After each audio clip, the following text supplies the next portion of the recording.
Hello, Gemini. Thank you very much for tuning in to this week's read. For the main part of the read, I'm using The Gilded Tarot by Cyril Marchetti. Website at the bottom is llewellyn.com. There's a website, the current website is usgamesinc.com, I believe, but if you look up Cyril Marchetti and tarot, you should easily find something. Supportive Oracle cards. Chakra Wisdom Oracle cards by Tori Hartman, illustrated by Gretchen Reisch-Baskin. Websites on the back here, torihartman.com, watkinspublishing.co.uk or .com. Feel free to freeze frame if you want or would like any of that information, of course. Gemini. Ooh.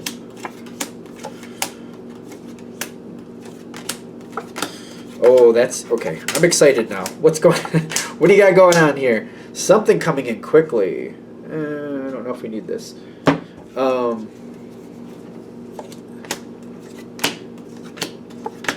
right. I saw this at the bottom, but it's not bad for you, which is odd. Like, you see this card, and anybody who knows what this card is, it's usually heartbreak, and you're like, you mean that's not bad for me? I don't think you're going to be the one heartbroken. I don't think you're going to be the one heartbroken. Somebody else might be. The thing is, you can see through things, and people don't know that. I really do think, Gemini, I feel like I say it a lot, gets very underestimated.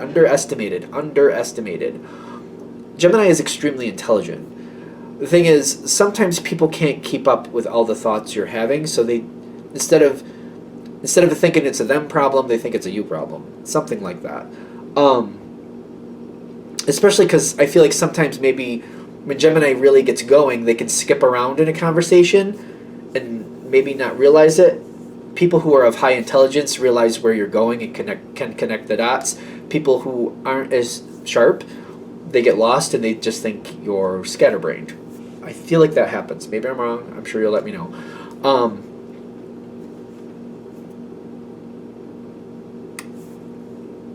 Justice, is it coming forward or not? Now, this is a compatible energy for you. Sometimes talks about Libra, which is very compatible for Gemini, typically, stereotypically. But you also have this card coming in, which that talks about Aries sometimes, which is also compatible with Gemini, stereotypically. Yet, these two cards don't usually get along. It may seem like they should, but Libra's more diplomatic. Aries is more shoot first, ask questions later. It just seems to be how that goes. Not always, but like I say this with a lot of Aries in my chart. Like it just tends to be like, let's clean it up first, and then like it's not about the niceties. It's like just fix it. Libra's like, let's work it through. Let's find out. Libra's more diplomatic. These two cards coming in your reading, something is really good for you, but there's like, it almost feels like a thunderstorm coming in. And I feel like you don't even have to be, like, I feel like you're just watching it play out. I don't think you're the one, I don't think you're the one arguing. Because impartiality here, like, you're just kind of watching it, and I see the two buckets. This reminds me of Libra sometimes too, kind of stepping back and seeing how it goes. I feel like you're watching something play out. And it can get a little brutal here and there, but you're just kind of like, I don't see it upsetting you for most of you. Just kind of like, okay, all right, well, that's how that's going. All right, yeah, I see how that happened. A lot of absorbing of information. A lot of figuring out, like you're seeing the loopholes. I feel like you're seeing the loopholes. Another card that matches you. It's kind of funny. Like this is all working for you. This talks about Aquarius energy sometimes. Very good for Gemini too. Aquarius is good at sniffing out the BS. They know how to ask the questions to find out the truth. And when these two cards come together, it's very interesting. Because I think of like Aquarius as like the Sherlock Holmes of the zodiac. They know how to ask the questions to get people to tell the truth without them realizing they told the truth, if that makes sense. They can catch people up, trip people up, and people will tell the truth about what they did without realizing they just gave themselves away. That's why I say like the Sherlock Holmes of the zodiac, in my opinion. So you're watching somebody else figure out the trickery. I think you're seeing somebody else figure out the trickery. And again, you're kind of like sitting here, kind of like absorbing it all, going, oh, really? Even though you got this Earth, this King of Pentacles, it's working for you because you may not be physically going here or there, but you're absorbing and watching it all play out, and you're like, oh, that was a good question. I feel like that might be happening a couple times, like, oh, that was a real good question, and I love the answer even more. Because somebody's like, that Aquarius energy, it doesn't have to be an Aquarius person, but whoever it is quite sharp in asking the right questions, getting the answers, and whoever they're getting the answers from, which it might be a few different people, it's like they're oblivious that they're giving themselves away, or they're giving the truth away. It's like they don't realize that they're answering things without realizing they're answering the things, that they're giving away information without realizing they're giving away information. Judgment is heavily going in your favor, heavily. And the reason I say heavily is because all this information, you get to decide what you need to do with it, what works for you. Now that I see the truth and I'm seeing how this play out, and a lot of people don't realize they're giving away the bank, or whatever you want to call it.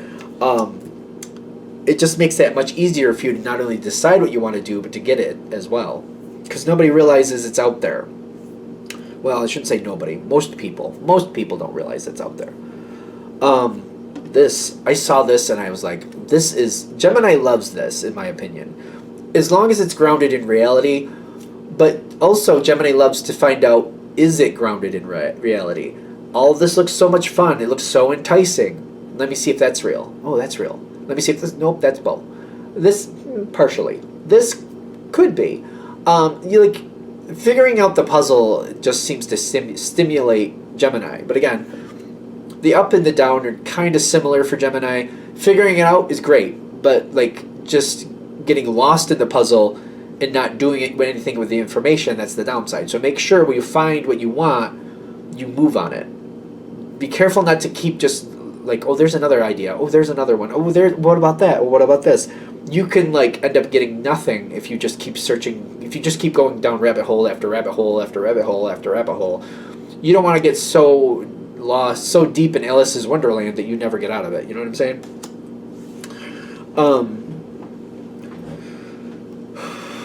All right, we're holding together. You're going to get something that somebody else wanted, but so what?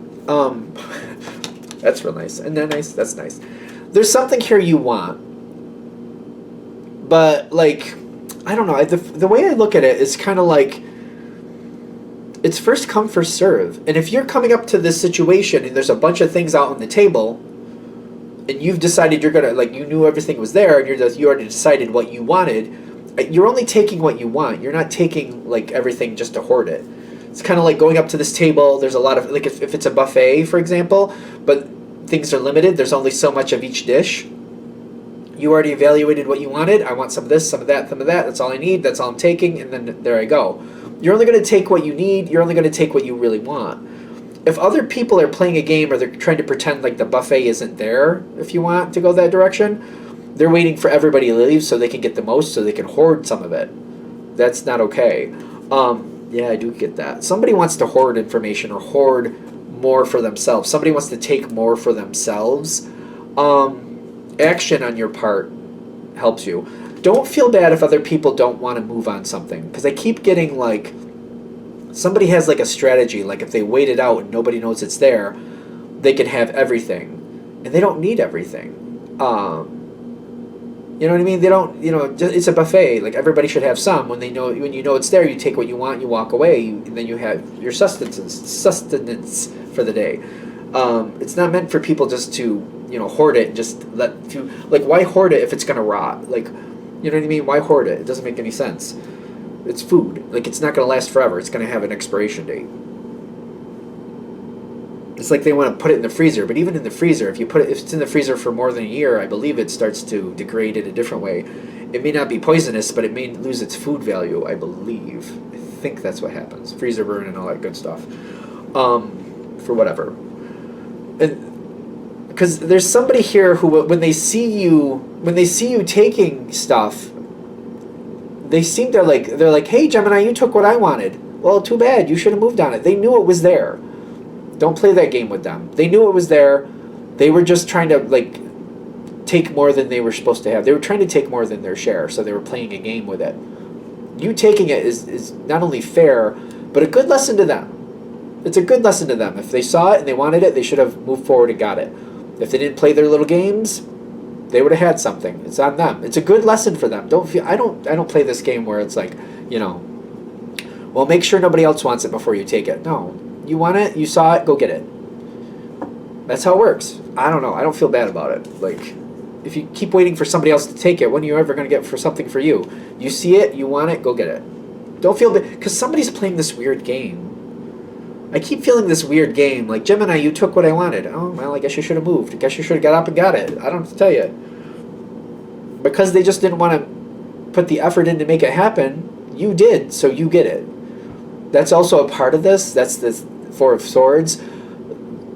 The one who moves forward first, that's the one who's going to make out. So maybe that's a piece of this reading for you as well. You're going to see a lot of possibilities. You see something you really want, realize it's not going to last for very long. So if you really want it, go for it. If you keep looking at other possibilities, it's going to go away. You don't want to be the one who's sitting there going, oh, I was looking at my other possibilities and then I lost the one I really wanted. Keep that in mind. Anything else with this? Yeah. Once you start moving forward in something, realize it's going to keep evolving. You got enlightenment with the Page of Pentacles. You're going to whatever it is going to last a long while, and it's going to keep evolving. But I'm wincing when I say keep evolving. It's like, choose something that looks like it has a lot farther to go. You don't want something that's already finished. Like, you know what I mean? I don't know how like, if we were gonna like equate this to like buying a house, for some reason I feel like they're like saying don't buy one that's already put together perfectly. Buy one that's got stable bones, like, it's got a good structure, a great roof, the wiring is good, but that you have to do upgrades anyway. You have to fix certain things, like maybe the bathroom is a little wonky, maybe something in the kitchen, maybe the sink is a little broken, maybe some of the cabinets aren't right. Things need to be fixed anyway. Get something that's not already put together perfectly, because you were going to change it anyway. Like, this is something where you need to change it and make it your own anyway. So it's kind of like, I just personally think it's funny when people look for these perfect houses and they get the nice kitchen, everything's nice, the great bathroom, everything's great. And then they just wait a couple years, and then all of a sudden they renovate it anyway and make it what they wanted to, and they end up ripping out half of it as it was. So I'm like, why did you get something that was already put together great just to take it apart and remake it your way anyway? You might as well have just went to one that wasn't all the... You should have just chose something that was a little wonky to begin with and just made it your own. Would have been cheaper. So I feel like they're trying to say that, like, whatever you choose, make sure you love it, clearly, but make sure it needs some work, because you're going to do the work anyway. Like, I hope that makes sense. Like, if you go to something that's already put together perfectly, you're going to change it. So you might as well choose something that needs some work, because you're going to do that anyway. Like, do yourself a favor. Also, if you choose the one that needs a bit of work, I'm not saying it has to be like, falling down dilapidated. I'm not saying that. But like, if it needs a little work, I feel like the benefits you get from it will be so much bigger than you expect. Like, it'll evolve and it'll grow past your expectations. Okay. Look at it for the long haul. And you want something that's going to stimulate you and keep you engaged. That's for sure. Are we good? All right. I'm going to shut this down here. I hope that helps. Thank you for watching. If you'd like a direct reading from me, shoot me an email, jamesforastral@gmail.com. That's James, the number 4, astral@gmail.com. If you're interested in the donation information, that's below with the same email. Thank you again for watching, and have a great day.